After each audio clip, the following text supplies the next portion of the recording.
विद्यार्थी मित्रांनो, सह्याद्री ट्युटोरियल्स मध्ये तुमचं स्वागत आहे. आजचं लेक्चर खूप मुलांना आवडलं. मला एक गोष्ट आवडली, की सर तुम्ही पूर्णपणे सॉल्व्ह करून नाही देत, पण तुम्ही एक्सप्लेन करताय. ते कळतंय आम्हाला आणि आम्ही स्वतःहून ट्राय करतोय आणि सॉल्व्ह होतोय. काय सांगितलं कळलं ना तुम्हाला? मी तुम्हाला ती कन्सेप्ट क्लिअर करेन. व्यवस्थित समजावून सांगेन. पण एफर्ट्स तुम्ही घ्यायचे आहेत आणि आपल्याला रिझल्ट मिळणार आहे गॅरंटीड. मी तुम्हाला सांगतो लक्षात घ्या, हा टॉपिक खूप महत्वाचा आहे. त्याचा थिअरम आहे का? नाही. मग 8 मार्काला सोपे-सोपे न्यूमेरिकल एक्झाममध्ये येणार आहे. बरोबर? माझी स्ट्रॅटेजी फॉलो करा. गेल्या वर्षी, त्याच्या गेल्या वर्षी, दरवर्षी भरपूर मुलं अशी असतात, की जे मॅथ्समध्ये अगदी पैकीच्या पैकी स्कोर करतात. स्ट्रॅटेजी तीच आहे. मी ॲक्युरसी वाढवायची. प्रॉब्लेम कुठलाही येऊ दे, कन्सेप्ट क्लिअर पाहिजे. मग चला वेळ न घालवता सुरुवात करूया आपण. तुम्ही चॅनलला सबस्क्राईब करा. जर तुम्ही नवीन असाल तर आणि व्हिडिओ तुम्हाला आवडणारच आहे. तुम्हाला सिंपल सोप्या भाषेत मी सगळं शिकवणार आहे. सुरुवात करूया आपण. लक्ष द्या. मी इथं ना सिलिंडर ड्रॉ केलाय. ओके. मग याचा व्हॉल्यूम काय सांगा? पाय आर स्क्वेअर एच. इथं मी कोन घेतलाय. त्याचा व्हॉल्यूम काय? 1/3 पाय आर स्क्वेअर एच. मग तुमच्या लक्षात आलं असेल आजच्या ॲप्लिकेशनमध्ये आपल्याला व्हॉल्यूम एरिया याच्यावर काम करायचंय. त्याच्यानंतर मी तुम्हाला सांगतो स्फिअर जर घेतला, स्फिअर त्याचा व्हॉल्यूम येतो 4/3 पाय आर क्यूब. याचा surface area 4 pi r square. सर्कलचा एरिया पाय आर स्क्वेअर. बस हे बेसिक फॉर्म्युले जरा एकदा रिवाइज करा. हे सगळे फॉर्म्युले तुम्हाला आले पाहिजेत. म्हणजे क्यूब असेल, पॅरालोपाइप्ड असेल, म्हणजे क्युबॉइड असेल, हेमिस्फिअर असेल, तुम्हाला फॉर्म्युले आले पाहिजेत. मग सुरुवात करूया पहिल्या न्यूमेरिकलला. न्यूमेरिकल पहिलं व्यवस्थित लक्ष द्या. ओके. आता तुम्हाला दिसतंय व्यवस्थित. वाचूया आपण छानपैकी आणि समजून घेऊया. काय दिलंय बघा. A stone is dropped in a white lake. म्हणजे पाणी शांत आहे आणि दगड टाकला. काय होणार आहे तुम्हाला माहिती आहे. असे सर्कल्स तयार होतील की नाही? म्हणजे मला इथं सर्कलचा विचार करायचा आहे बरं का.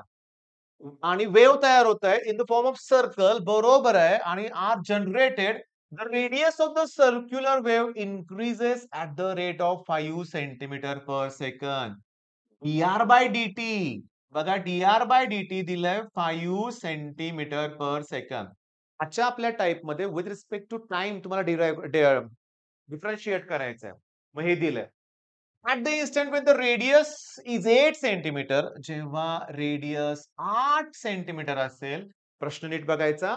How fast the area is increasing. Area is increasing म्हणजे त्यांनी डी बाय डी विचारलंय. मग हा टाइप एवढा सोपा आहे. जो रेट विचारलाय ना त्याचा फॉर्म्युला लिहायचा. मग सर्कलच्या एरियाचा फॉर्म्युला काय? पाय आर स्क्वेअर. मग त्याला डिफरन्शिएट करा विथ रिस्पेक्ट टू टी म्हणा. मग ह्याचा डेरिव्हेटिव्ह काय येणार? D by d. Pi constant आहे. आर स्क्वेअरचं डेरिव्हेटिव्ह 2r फक्त नाही येणार. चेन रूल नुसार डी बाय डी सुद्धा येणार. चला व्हॅल्यू पुट करूया आपण. हे पाय 2 रेडियस किती?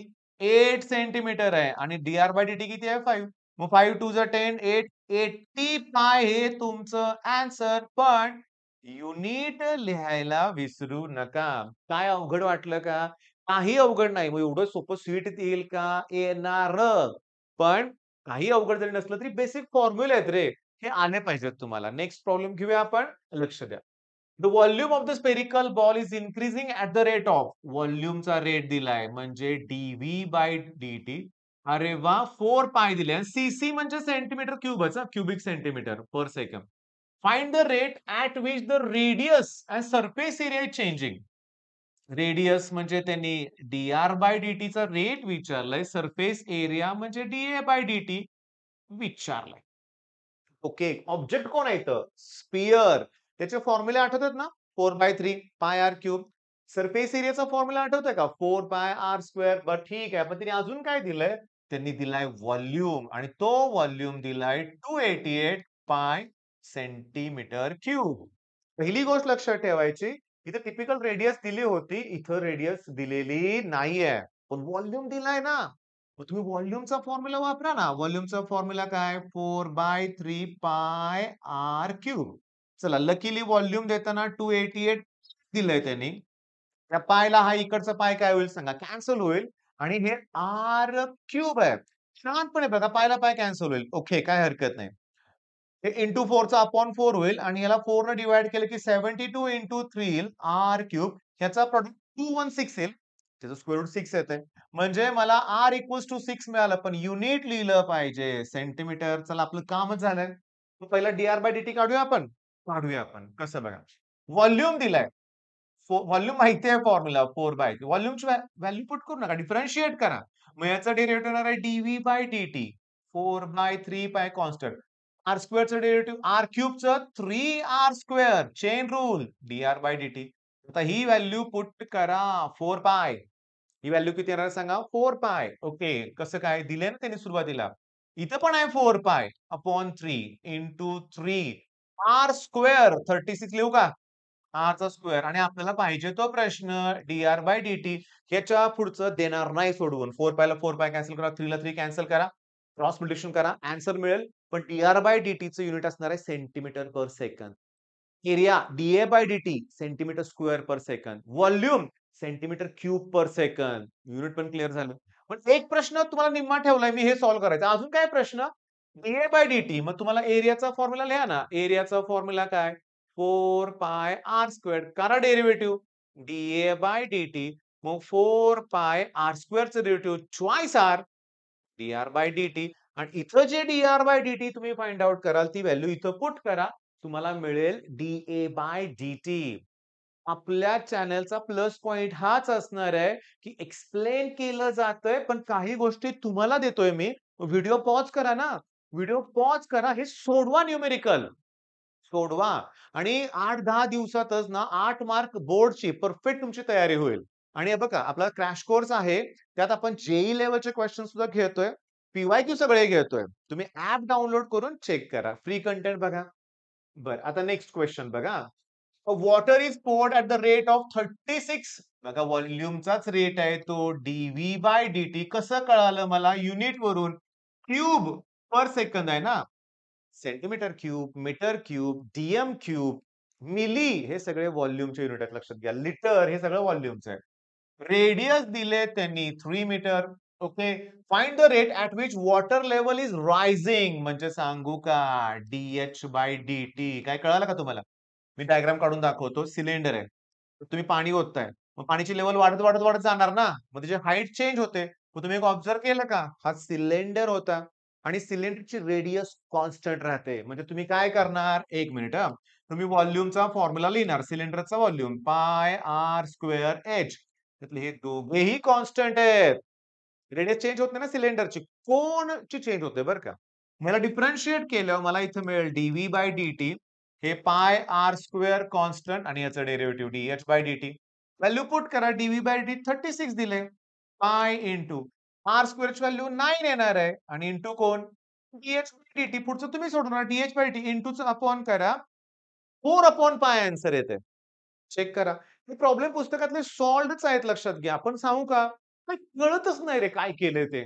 मी जाणून-बुजून हे घेतलंय बरं का आणि मुलं मला विचारतात, "सर हे कसं काय आलं? मला कळालं नाही." तर सांगू का तुम्हाला? एकदा प्रॉब्लेम वाचून घ्या. मी 1 मिनिटाचा ब्रेक घेतोय. तुम्ही प्रॉब्लेम वाचा. तिथं शॅडोचं गणित आहे. लॅम्प पोस्ट, शॅडो इम्पोर्टंट आहे. बघा वाचा तुम्ही. मी तुम्हाला ना एक काम काय करतोय बघा, की ठीक आहे पुस्तकात सोल्युशन आहेच. हे जरा मी बाजूलाच ठेवतो लक्षात घ्या. आपण देणारच आहे ना तुम्हाला सॉल्व्ह करून सगळं. हं. आता सांगू का तुम्हाला काय करायचंय? त्याची हाईट माणसाची हाईट 180 आहे. लॅम्प पोस्टची हाईट 4.5 मीटर आहे. मग तो माणूस लॅम्प पोस्ट पासून जे दूर जातोय त्याचा रेट आहे 1.2 मीटर पर सेकंद. आणि त्यांनी विचारलंय शॅडोचा रेट विचारलाय आणि टिप ऑफ द शॅडो म्हणजे काय एक्सप्लेन करतो. हा लॅम्प पोस्ट किती मीटर आहे? 4.5 मीटर आहे. इथं तो पर्सन आहे. ओके. ह्याची हाईट किती आहे? 1.2 मीटर आहे. नाही, 1.8 मीटर आहे. 1.8 आणि ही त्याची सावली आहे. ही सावली आहे आणि हे टिप ऑफ द शॅडो आहे. कळाले सगळे पॉइंट? ह्यांना नावं देऊया की आपण ए, बी, सी आणि इथं पी आणि क्यू अशी नावं देऊया. ओके. आता ऐका. हा इथून एवढा माणसाचा डिस्टन्स आहे, याला y म्हणूया, ह्याला x म्हणूया आणि हे जे डिस्टन्स आहे ते आहे x प्लस वाय. ओके. आता सांगतो गिव्हन डाटा काय आहे बघा. हा जो माणूस इथून बघा, हा लॅम्प पोस्ट आहे, हा माणूस आहे, तो पर्सन आहे, मॅन आहे, तो इथून असा दूर चालतोय, त्याचा रेट दिलाय म्हणजे dy/dt दिलंय. वाय आहे ना तिथं, मग dy/dt दिलंय 1.2 मीटर पर सेकंद. चला 1.2 मीटर पर सेकंद. ही शॅडो आहे, त्याचा रेट dx/dt विचारलाय. ही आहे टिप ऑफ द शॅडो, मग त्याचा रेट dx प्लस y/dt विचारलंय. हे अगोदर समजून घ्या. हे अगोदर क्लिअर करा. मी 2 मिनिटं थांबतोय. हे सगळं तुमच्या लक्षात येतंय का ते प्रॉपरली लक्ष द्या. समजून घेण्याचा प्रयत्न करा. तुम्हाला समजणारच आहे. सगळ्या गोष्टी कळाल्यात तुम्हाला. ओके. जरा निवांत लेक्चर चाललंय ना, उगाच स्पीडमध्ये बघू नका बरं का. क्लिअर करायचं प्रत्येक पॉइंट आणि हे एक्सरसाइजमध्ये या टाइपचे प्रश्न आहेत पुन्हा. बरं मगाचा मुद्दा. आता शांतपणे बघा. हे 2 ट्रायंगल सिमिलर आहेत. हा ईच 90 डिग्री कॉमन अँगल बरोबर आहे. आता मी काय करतोय छोट्या ट्रायंगलची 1.8 साइड घेतोय आणि मोठ्या ट्रायंगलची 4.5 घेतोय. छोट्या ट्रायंगलची मी एक्स घेतोय आणि मोठ्या ट्रायंगलची एक्स प्लस वाय. मी सिमिलर ट्रायंगलच्या कॉरेस्पॉन्डिंग साइडचा रेशो घेतलाय आणि मगाशी मी तुम्हाला बोललो ना या सोल्युशनमध्ये मुलं विचारतात कसं आलं कळत नाही तर हे असं आलंय. फक्त त्यांनी काय केलंय माहितीये का, की त्यांनी सांगू का क्रॉस मल्टिप्लिकेशन फक्त केलेलं आहे. चला याने याला मल्टिप्लाय करा. पॉइंटला पॉइंट कॅन्सल करूया आपण.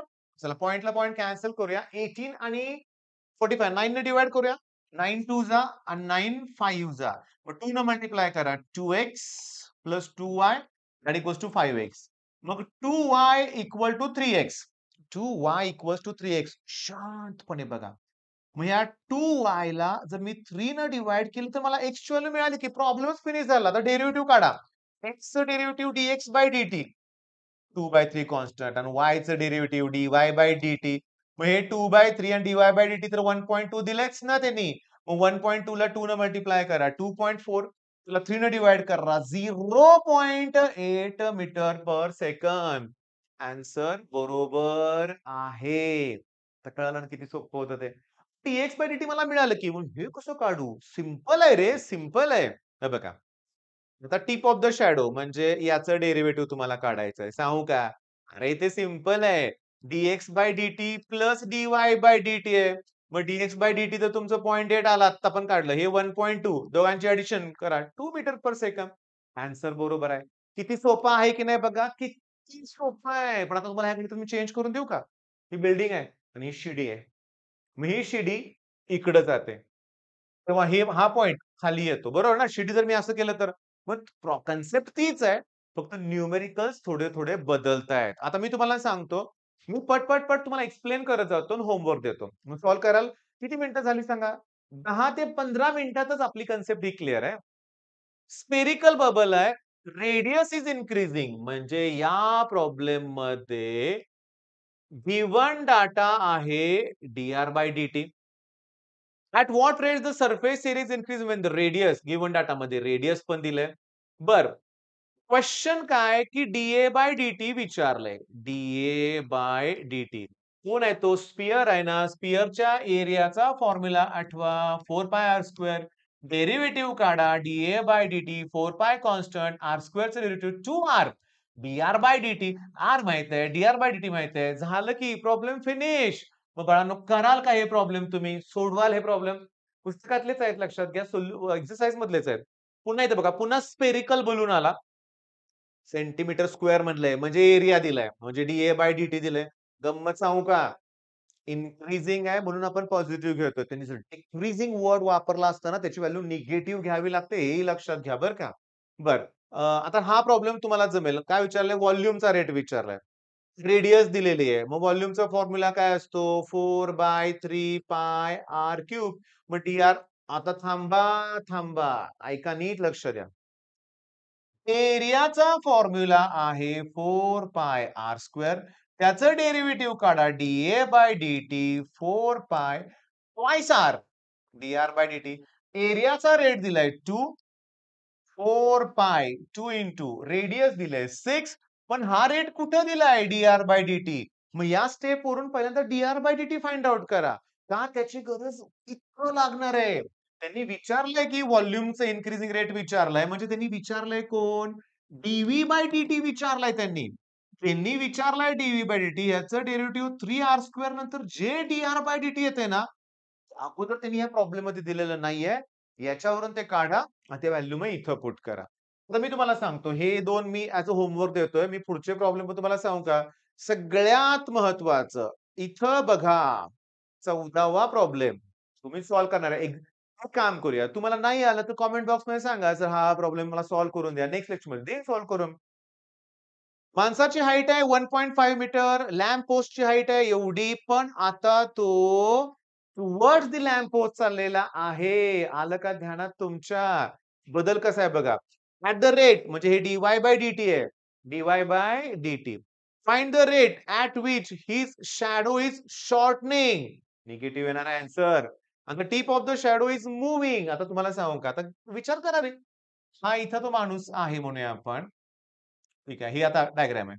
जेव्हा तो इकडे जाणार, तेव्हा काय होईल रे? ते शॅडो इकडे कमी होईल ना. आलं का लक्षात? आणि हे डिस्टन्स पण कमी होईल ना. तर हे जे डी-वाय/डी-टी आहे, हे सुद्धा निगेटिव्ह घ्यावं लागेल का? विचार करा.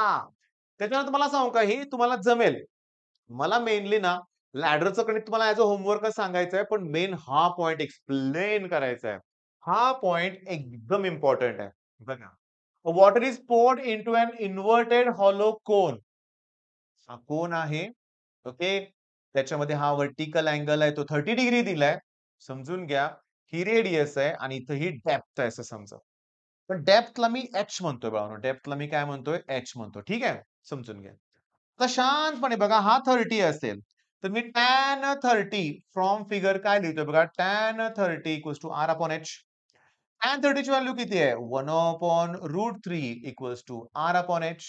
मग एच ची व्हॅल्यू मला मिळाली नको. मला आर ची व्हॅल्यू पाहिजे. कुणाची व्हॅल्यू पाहिजे? आर ची. मग आर ची व्हॅल्यू मला मिळाली h/√3. का असं केलं मी? का केलं? का त्यांनी काय विचारलंय माहितीये का? फाइंड बघा डेप्थ म्हणजे हाईट म्हणलंय मी त्याला एच म्हणलंय. त्याचा रेट दिलाय त्यांनी.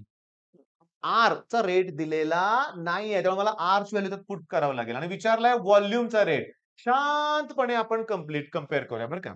तर कोनचा व्हॉल्यूम असतो 1/3 पाय आर स्क्वेअर एच. याचं डेरिव्हेटिव्ह मी लगेच काढणार नाही कारण 2 व्हेरिएबल आहेत. आता कोनचं कसं आहे बघा, पाणी वर जाईल तशी रेडियस वाढणार आहे, हाईट वाढणार आहे. तो कॉन्स्टंट सिलिंडरमध्ये रेडियस कॉन्स्टंट होती. इथं रेडियस कॉन्स्टंट नाहीये. मग एक काम करा ना, नाहीये तर नाहीये. आरची व्हॅल्यू पुट करा ना. आरची व्हॅल्यू येणार आहे h² 3 बघा. √3 चा स्क्वेअर 3 आणि इंटू हे h. व्हॉल्यूम मला मिळाला π/9 आणि h³ आता काढा डेरिव्हेटिव्ह. मग व्हॉल्यूमचं डेरिव्हेटिव्ह dv/dt π/9 कॉन्स्टंट आहे. याची व्हॅल्यू 3h² इंटू कोन dh/dt. हाईट त्यांनी दिलेला आहे म्हणजे डेप्थ 2 सेंटीमीटर त्यांनी दिलेली आहे. मग मी व्हॅल्यू पुट करतोय. आता π/3 लिहितो. या 9 ला 3 डिव्हाईड केलं. 2 चा स्क्वेअर 4 लिहितो आणि याचा रेट काहीतरी 1 दिलाय. मग झालं की 4π/3 हा व्हॉल्यूमचा रेट मला मिळालेला आहे. 4π/3 पण सांगू का? युनिट लिहायला विसरू नका. इथं सेंटीमीटर आहे. मग सेंटीमीटर क्यूब पर सेकंद हे तुम्हाला आन्सर मिळालंय. बरं आता थोडंसं फास्ट मी तुम्हाला सांगितलं होमवर्क करा, होमवर्क करा. करा, करा. तुम्ही मला सांगा, "नाही सर सॉल्व्ह करून द्या" म्हणून. नेक्स्ट लेक्चरमध्ये चला मी हेच घेईन. या टाइपचे अजून प्रॉब्लेम घेणार मी. का? कन्फ्युजन वाटतंय तुम्हाला. हो, इतकं पटकन होण्यासारखं नाहीये. हे लॅडरचं गणित. पण प्रयत्न तुमचे पहिला पाहिजेत. म्हणजे निगेटिव्ह, पॉझिटिव्ह. पण थांबा. सुरुवात काय करणार तुम्ही सांगा बघू? आज पहिल्यांदा तुम्ही फॉर्म्युले सगळे करा. आलं का ध्यानात? सगळे फॉर्म्युले क्लिअर करा. आणि फॉर्म्युले झाले ना तुमचे स्फिअर, त्याच्यानंतर कोन, सिलेंडर यात एवढंच लागलं. क्यूब क्यूबॉइड तर लागलंय का आपल्याला? नाही. आणि त्याच्यानंतर मी तुम्हाला सांगू का अजून आपण आता एक्सरसाइज मधले आपण सगळे प्रॉब्लेम नुसते तुम्हाला मी ॲज अ होमवर्क म्हणून दिलेत. पण तुम्ही जर केलं तर फार छान होईल, फार छान होईल लक्षात घ्या. मग मला कमेंटमध्ये सांगा सोडवून पाहिजे का? देईन मी. All the best.